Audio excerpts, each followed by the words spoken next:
Somehow, I'm still surprised by my husband. A few days ago someone told me my husband was my dog. I laughed. He thought he just does whatever I want him to because he's whipped. Little do they know he's secretly the force behind the majority of the big actions I take. 4 years ago I told him my friend was homeless. His response, "Why doesn't she come live with us?" So he picked her up with me on the side of the road, got her stuff, and we started her down a path towards recovery and achieving her goals, but that was a long time ago. A month or so ago he was the first one to complete the paperwork for us to become foster parents. I was the one who wanted to do it and suggested it to begin with. It was my dream.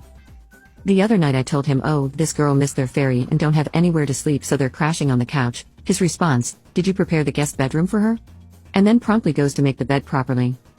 Today a teenager I've mentored just got a place and is moving away for school. She told me about her place and where it is. I told her we were driving part of the way to her destination this weekend to help my mother-in-law with a move. He says, "So are we moving her this weekend?" I say, if you want, if it's okay with you, but we can also just take her part way and she can bus the last 30 minutes. It's a 3.5-hour drive. He wouldn't hear it. He's already planning on how to fit all her stuff into our vehicle. I help people for a living and with my volunteer time, but I couldn't do it without him. When I agree to help in a small part, he comes in and makes it better. He opens our home up. He makes the bed nice. He finishes the paperwork lickety-split. He volunteers to make sure the young lady makes it safe to her new home. He has loved me for 11 years and every year I see a new capacity of his love for me, but sometimes I forget how much he loves others and cares for others, how often he takes care of the people in my life simply because that's the kind of person he is. He doesn't look for credit or recognition. In fact, he seems to actively avoid it. But man, I married a good person. If you're looking for a person to spend the rest of your life with, look for someone who is genuinely kind. Every year that's passed with him has been a year he's shown me more of his deep kindness and love. Am I the a-hole for getting an entire table for myself after my husband and his mom didn't save me a seat? I'll start this off by saying that I, female 32, have been with my husband Bob, male 39, for 3 years, married for 1. His mom has a habit of keeping me out of most of their functions with the excuse of "you work too much." Not true, because sometimes I do make myself available but yet find myself excluded. Last week, his mom invited us for a celebratory dinner at the restaurant after she completed her recovery. I had to it that day, but I kept her and everyone know that I'd be there at 8 p.m. Bob obviously knew I was coming. Thing is, when I arrived to the restaurant I saw that the table was full, all chairs had been taken, and I stood there with complete puzzlement while Bob and his mom just stared at me. His mom then told me there was no place left for me and that I could either have Bob get up and take a seat or go home. I was so upset, but instead of going home I just went and took an entire table for me. Bob and his mom watched with their eyes popping out of their heads like they saw something so shocking. Not gonna lie, I did get weird looks from the guests, but so did Bob and his mom. It was awkward in all honesty. I had my dinner, dessert, then went home. I saw Bob and his mom staring grudgingly while I was making my way out. He got home an hour later and yelled, saying I embarrassed his mom in front of her guests. I yelled, asking what the F was I supposed to do after I got denied a seat, and he told me that it wasn't his nor his mom's fault. Guests arrived before me and took all the available chairs. I told him he could have saved me a chair. He said that I could have just left instead, and reminded me that I was a guest and that I shouldn't expect this level of entitlement to be accepted. He then went on about how I ruined the entire dinner for him and his mom with what I did and has been pouting about it for days now. I don't get it. I really don't. Was my expectation really that entitled? I mean, as his wife he should have saved me a seat, but clearly I'm missing something here. Today I messed up by leaving our cleanup towel on the floor.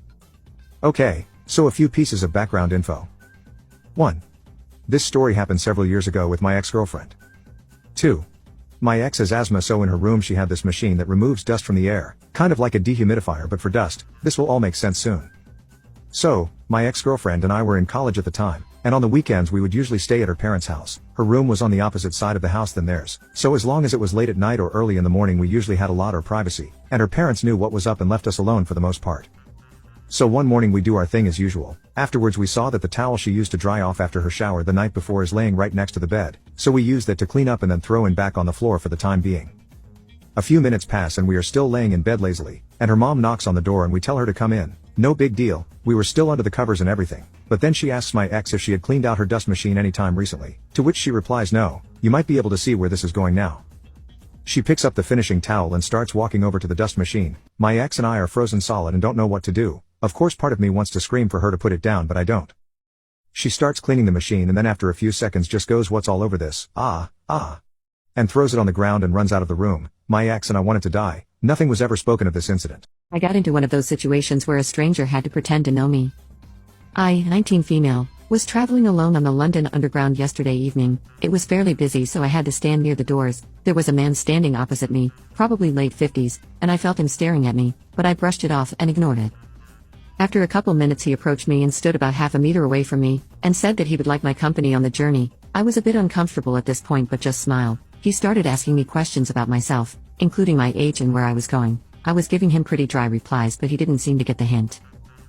I was considering getting off at a random stop but didn't want to risk him following me onto a platform with nobody there, so waited until my stop. I got off and he got off after me, but I noticed that a girl from the other side of the tube carriage was coming up to me. She grabbed me by the hand and spoke to me as if we knew each other, and told the man that she was my sister when he questioned her. After we lost him in the crowd, she stayed with me to make sure I was safe until I was outside the station. Although I'm pretty sure the man was harmless and just a bit lonely, I really appreciated being taken out of that uncomfortable and potentially unsafe situation by a complete stranger. It just made me think about how kind people really can be and how important it is that girls support each other in dangerous situations. I'm very grateful that she was there. Hate living with my girlfriend. Me, 22, and my girlfriend, 23, have been living for about a year and a half in a one-bedroom apartment. The first year is smooth but as the second year started it became a disaster. My girlfriend loves sleeping with window open no matter if it's 30 degrees or negative 10 degrees and I am on the opposite end. I can't sleep in a room that's as cold as a goddamn refrigerator and I am forced to sleep in the living room with cat running midnight. Useless blinds that doesn't block the sun so I get waken all the time. Ever since she started a new job she is stressed all the time. When she get home she don't want to talk, share any chores, or even put away her own dirty clothes to the bin. She just leave them on the chair or floor. I tried so hard to communicate with her about doing some chores together or spend some time with me and the two kitties but she only replies with I am tired or just let me play on my PlayStation 5. You are annoying and proceed with watching TikTok or gaming. So after around 7 months into the second year I was like F this, I am moving out and found a decent place, but just right before I signed the contract she called and told me don't move, she will change. Me being unintelligent, I believed her, but I guess some people never change and still I can't have good sleep, do almost all the chores, feed the cats, vacuum, washing dishes, folding clothes, feels like I got a second job that don't pay or have any emotional support. I think today this is the last straw as I got wakened by the sun with 3 hours of sleep and see the floor with cat poop and clothes pile up on the sofa. For my own happiness sake I am sure I have to move. My girlfriend said something that made me tear up on the spot. I've known her since December 20th, 19. We already live together. She's mute, she can't speak at all, and it's something purely physical, not caused by autism or anything like that. I swear, she's pretty enough to model. She's also quite tall and she's such a genuine person. She can only communicate by sending texts or writing on paper. Our national health system, we're in Europe, basically gives her a monthly pay. It's treated like a disability. Being mute makes it hard for her to even find jobs and sustain herself financially, so it's fair to give her a monthly pay. So all this time she always wore a bandage around her left leg. I even asked her, do you have some awkward tattoo on your left arm or anything like that? She said no, nothing important, maybe one day you'll see. Today she removed it for the first time. Her ex-boyfriend used acid to attack her and her left leg doesn't look very good anymore. She wrote, I was scared you wouldn't find me attractive anymore. I understand if you're mad, and lol, of course no I'm not. You really have to be incredibly sick to attack a girl like her who can't even scream for help or fight back. She's so skinny and fragile. I was very flattered by the fact she trusts me enough to live alone with me, and she just wrote, yeah, I 100% trust you. I know you wouldn't do anything to me. She's just so precious and I love her every day more. I had to go to the other room because I didn't want to cry like a baby in front of her. Today I messed up by attracting an ant infestation with my sweet man juices. Obligatory, this didn't happen today, this was about 2 weeks ago, but I can't sleep and this embarrassing story popped into my head. My girlfriend just recently moved across the country and started a new job. Between long shifts and the fact that our roommates are my parents, we haven't exactly had many opportunities for sexy times. So about 2 weeks ago she got home early and decided to take a nap. Well, ya boy was horned up like a man possessed, so I went into the bathroom and worked one out. It was a spur of the moment thing and I ended up expelling my man juices in the tub. This is the mess up. I don't know what I was thinking, but I just left it there. I guess I figured I'd take a shower soon and handle it then? I don't know, it was the post-nut shame and laziness. Anyways, I went back to my day and forgot about it. About an hour later my girlfriend woke up and headed to the bathroom, but she returned almost immediately. Check this out, the bathtub is filled with ants. I walked in to check it out and there were ants pouring into the tub and there were these massive black clumps of ants exactly where I spilled my seed earlier. She was perplexed and I simply washed them down the drain. I told her the embarrassing truth after a few minutes of feeling weird and she just laughed her arse off at my ridiculousness. She has always said that my juice was sweet, but I didn't realize it was enough to attract loads. See what I did there? Of ants into the house. Today I messed up by laughing at a woman's unfortunate demise in a full auditorium. This happened a few years ago. It was my first week of university studying law. I met a young guy a few years younger than me, let's call him Dave, in my class who I spent most of the first week with. It was our first ever criminology class and it was a new lecturer, a woman in her mid-20s, and the lesson was in an auditorium of nearly 100 people. She began by explaining the difference between manslaughter and began to tell us of a real case example. The lecturer, who ended up quite red in the face, explained about a couple engaging in some form of role play and eventually ended with him fisting his partner. A signet ring he was wearing caught inside her and she unfortunately ended up bleeding and passed away. Now comes the mess up. Obviously, after this story, there was a very awkward silence. Dave thought this break in noise was the perfect time to ask me a pertaining question in his innocence. I get why that would be considered manslaughter, but why does she keep saying fisting instead of punching? The question was so hilariously innocent at the worst ever time. I'm now sitting laughing unbelievably loudly after this absolute horrible story. It was 100 times funnier, like a joke at a funeral, because I knew how surreal it must be for everyone else in attendance of me laughing so hard I can barely breathe. Today I effed up by having intercourse with my wife. So I've been married for a month now. My wife and I abstained for personal reasons until we married. Intercourse has been great. Learning what your partner likes while they learn what you like is special. Anyway, today was a horrible day at work, so my wife, knowing how bad the day was due to me texting her all day, goes into super wife mode and starts to send me some very steamy messages in preparation for some late day fun. I head home to decompress a bit before our fun. This next part, I take full blame for. So she tells me she will be home shortly after about an hour of being home myself. I decide to grab a bite to eat because I skipped lunch earlier. I made a sandwich with some flamin' hot Cheeto puffs. She walks in after I had just finished my chips, and we immediately start to go at it. My stress relief is giving her O. So I went down on her, and not very long after that did she start to tell me something was uncomfortable and felt like it was burning. I was so caught up in the moment, I didn't even think about the hot chips I had just eaten. Apparently it's bad to do O on your wife after eating hot things. Needless to say, the evening is delayed, but we are laughing about it now. I'm done with men, honestly. I met this guy 7 months ago and we hit it off pretty much immediately. For the last 3 to 4 months we have been spending almost all of our free evenings together. The intercourse is great and the cuddling in his arms with a good movie or series is even better, and he almost always falls asleep in my lap before the movie is finished, and that's one of my favorite moments, looking at his face and curling his hair around my finger.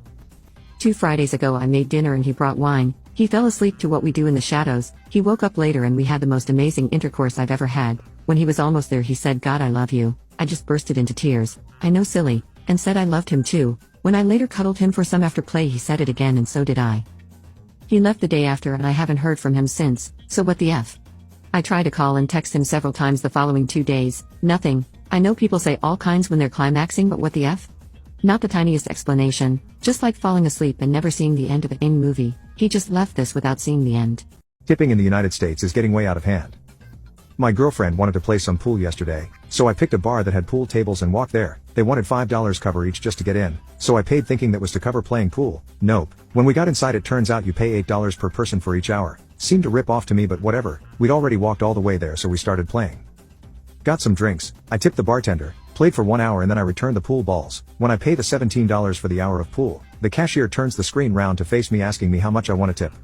18%, 20% or 22%. I tried to just sign and hit continue, ignoring the tip, but it wouldn't let me continue without selecting something. Eventually I notice a tiny gray button at the bottom to press for no tip. Very sneaky. I guess I'm ranting, but why am I being made to feel like a cheapskate every time I go out these days? Tipping shouldn't be expected for everything, but I feel like this is becoming the norm. Today I messed up by telling my wife I didn't want to shave her butthole. So my wife loves to watch TikTok videos at 100% volume while I watch shows she doesn't really care for. Eventually I just give in and watch them with her on her phone. Some of them are actually decent. One started as a prank video between a husband and wife. The mildly attractive wife in the TikTok made up a story about her normal spa being closed and she needed her husband to wax her booty hole, and that completely grossed the husband out. My wife then looks up at me and jokingly asks, "Would you shave my butthole?" Without thinking or missing a beat I respond, "No, but I would shave her butthole." Instant regret flooded my whole body. I didn't mean it, but I knew that didn't matter. She turned bright red with tears in her eyes and stormed off. Then I said the least likely sentences I ever thought I would utter to my wife as an apology. "Baby, come back, I didn't mean it. I would love to shave your butthole." She has not talked to me in 3 hours. My boyfriend accidentally hinted about us having kids one day. My boyfriend and I were laying in bed and chilling on our phones when he laughs and turns to me to show a funny meme on Reddit. It was a video of a girl with the caption "cute Minecraft-inspired baby names" or something like that, and pictures of babies with captions like clay and fermented spider eye and so on. We started laughing together and making jokes like, "I'll name my baby Mossy Cobblestone," and "I'll name my baby Suspicious Stew." At some point my boyfriend said, "I'll name our baby Enderman Spawn Egg," and he paused, waiting for me to laugh without even noticing what he said. I chuckled and asked, "Did you say our?" He started blushing and hiding under the blanket, apologizing. Poor guy was so embarrassed, but it was so cute that he let his mind slip. To be honest, I had this innocent thought too, but I just kept it to myself. After 30 years together, I still get excited when I catch unexpected exposed glimpses of my wife. After 30 years I still think my wife is the sexiest creature on earth. I see her exposed every day, and cherish every time, whether she's changing, showering, or we're being intimate.